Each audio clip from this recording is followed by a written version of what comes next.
आज हम बात कर रहे हैं प्रोस्टेट एनलार्जमेंट को लेकर। प्रोस्टेट एनलार्जमेंट पुरुषों में होने वाली एक समस्या है। भले ही यह समस्या कैंसर नहीं होती है, लेकिन इसके जो लक्षण होते हैं वे काफ़ी परेशान करने वाले होते हैं। अब हम ये समझें कि प्रोस्टेट एनलार्जमेंट क्या होता है। प्रोस्टेट एनलार्जमेंट हमारा जो मूत्राशय होता है, जो ब्लैडर होता है, उसके ठीक नीचे मूत्र नली को घेरे हुए एक ग्रंथि होती है जिसे प्रोस्टेट कहते हैं। तो प्रोस्टेट यह उम्र बढ़ने के साथ-साथ इसका साइज़ भी बढ़ने लगता है, इसका आकार बढ़ने लगता है, प्रोस्टेट ग्रंथि का साइज़ बढ़ने लगता है, आकार बढ़ने लगता है। इसका जो मुख्य कारण है कि क्यों प्रोस्टेट बढ़ता है, इसका मुख्य कारण है कि हार्मोनल बदलाव जो शरीर में होते हैं, उस वजह से आपका प्रोस्टेट बढ़ने लगता है। तो यह उम्र बढ़ने के साथ-साथ प्रोस्टेट एनलार्जमेंट होने लगता है। इसके जो मुख्य लक्षण होते हैं कि आपको बार-बार पेशाब लगता है।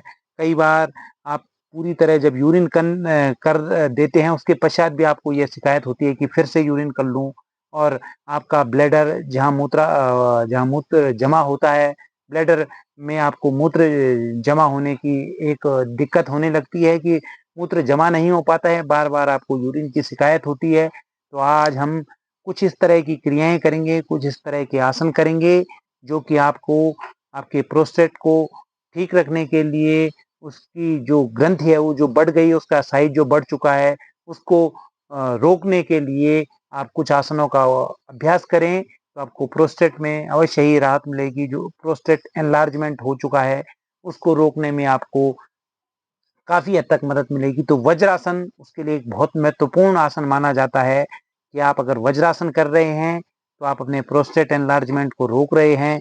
आप खाना खाने के पश्चात वज्रासन का अभ्यास अवश्य करें, चाहे आप ग्राउंड में बैठ के करें, चाहे आप बेड में बैठकर करें। तो खाना खाने के ठीक पश्चात अगर आप चाहते हैं कि आप प्रोस्टेट एनलार्जमेंट से पीड़ित न हों और उम्र के साथ आपको प्रोस्टेट एनलार्जमेंट की शिकायत ना हो, तो वज्रासन का अभ्यास आप अवश्य करें। तो प्रोस्टेट जो एनलार्जमेंट है उसके लिए यह रामबाण आसन है, तो वज्रासन आपको अवश्य करना है। कम से कम 2 से 3 मिनट आप इसको खाना खाने के पश्चात, चाहे आप ब्रेकफास्ट करें, अगर आपके पास समय है तो ब्रेकफास्ट करने के बाद भी आप इस आसन को करें।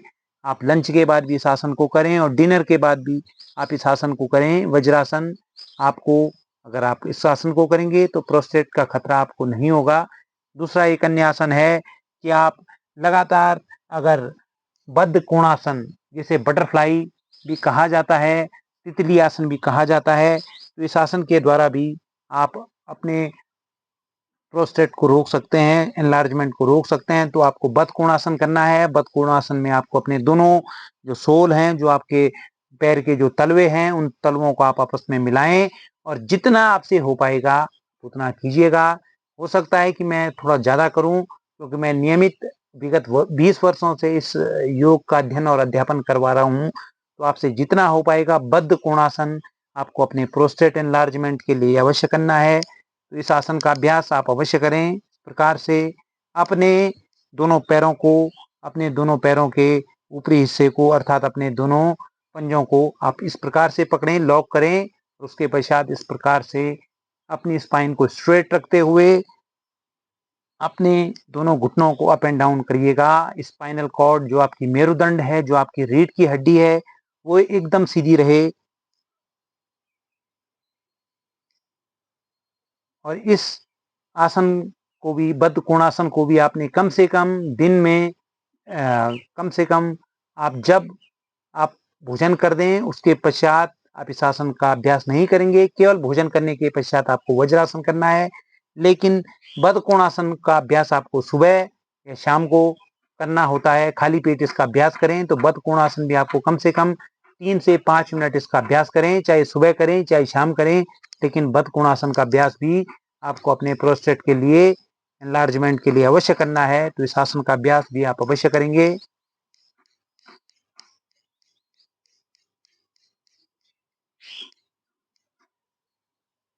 लाइफस्टाइल में सुधार भी आपको अवश्य करना होता है। अगर आपको प्रोस्टेट एनलार्जमेंट की शिकायत है तो रात को आप बहुत लिक्विड वाला खाना न लें, अल्कोहल का सेवन आप ना करें।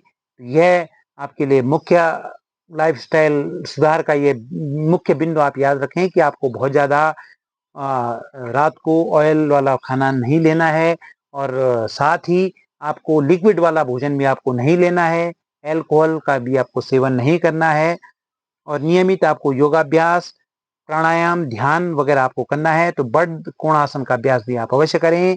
साथ ही आप एक अन्य आसन मैं आपको बता रहा हूँ, आप सेतु बंधासन का आप अभ्यास अवश्य करें। कमर के बल लेटें और अपने दोनों पैरों को बेंड करें, और उसके पश्चात आपको ब्रिज पोज अपने कमर वाले हिस्से को इस प्रकार से उठाएं। यह आसन आपके पेल्विक रीजन को स्ट्रॉन्ग करेगा, आपके जो प्रोस्टेट जो आपकी ग्रंथि है उस पर असर डालेगा, उस पर रक्त संचार बढ़ाएगा। तो इस आसन को भी आपको अवश्य करना है। ध्यान रखें कि यह जो आसन है, इस आसन के द्वारा भी आप अपने प्रोस्टेट को समाप्त कर सकते हैं। उसका जो साइज है उसको नॉर्मल साइज में ला सकते हैं। तो यह जो सेतु बंद आसन है, इसका अभ्यास भी आप अवश्य करें। दोनों पैरों को बेंड करें और उसके पश्चात अपने पेट वाले हिस्से को ग्राउंड से लिफ्ट करें। इस प्रकार से आपको यह आसन करना है।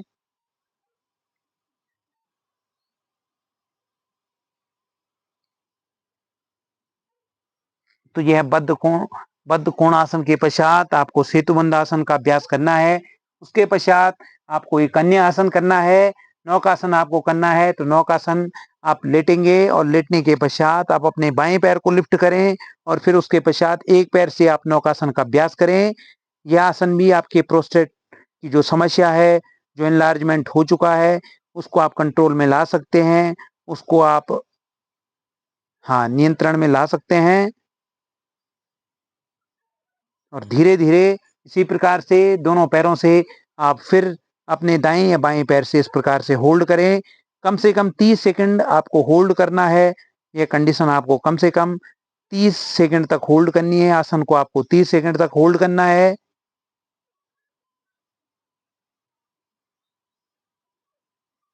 यह जो एक पैर से आपने नौकासन किया, यह नौकासन भी आपको आपके प्रोस्टेट से संबंधित शिकायत में बहुत मदद करेगा। साथ ही आपको दोनों पैरों से नौकासन करना है। तो दोनों पैरों से आप नौकासन किस प्रकार करेंगे, दोनों पैर लिफ्ट करें और फिर इस प्रकार से होल्ड करें। कम से कम 30 सेकंड तक आप इस आसन को होल्ड करें। हो सकता है कि आपसे बिल्कुल स्ट्रेट आपके दोनों पैर न हो, तो आप इस कंडीशन में भी होल्ड कर सकते हैं कि आप आधा पैरों को बेंड करें और उसके पश्चात आप दोनों हाथों को सीधे करें। श्वास और प्रश्वास का क्रम आपका नियमित चलता रहेगा। और अगर आप दोनों पैरों को स्ट्रेट कर सकते हैं तो वो बहुत बेहतरीन होगा। तो इस आसन का अभ्यास भी आपको अपने प्रोस्टेट एनलार्जमेंट के लिए करना है।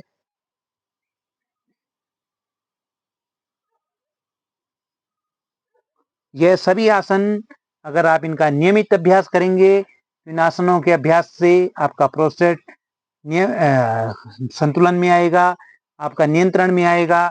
साथ ही एक अन्य और आसन आपको बता रहा हूँ, इस आसन का भी आपको अवश्य अभ्यास करना है। अर्ध पश्चिमोत्तान आसन का अभ्यास करेंगे।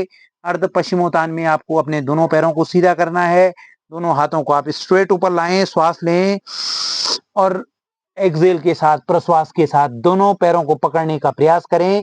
आपने अपने माथे को, पूरा फोrehead को अपने घुटनों पर टच नहीं करना है, केवल अर्ध पश्चिमोत्तान का अभ्यास करें। दोनों हाथों को इस प्रकार रखें और अपने पेट को अंदर की तरफ खींचें। श्वास और प्रश्वास का क्रम नियमित चलता रहेगा।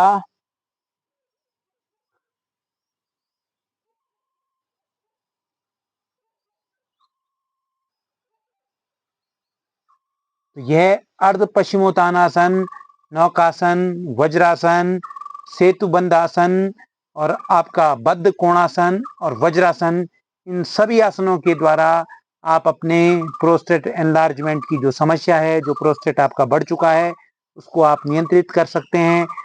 डॉक्टर के पास जाने के हजारों बहाने हो सकते हैं, हजारों रुपए आपके पास हो सकते हैं, लेकिन आप योग के द्वारा भी अपने स्वास्थ्य को ठीक कर सकते हैं। यह फ्री में आपको यह वीडियो मिल रहा है, तो आप इस वीडियो का अवश्य लाभ उठाएं। अपने प्रोस्टेट से जुड़ी हुई समस्या को आप जड़ से समाप्त कर सकते हैं योगाभ्यास के द्वारा। नियमित योगाभ्यास करें, अवश्य ही आपका प्रोस्टेट एनलार्जमेंट जो हो चुका है और नियंत्रित होगा।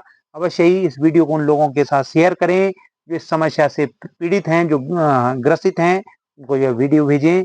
आशा है ये वीडियो आपको पसंद आया होगा। धन्यवाद और प्रणाम।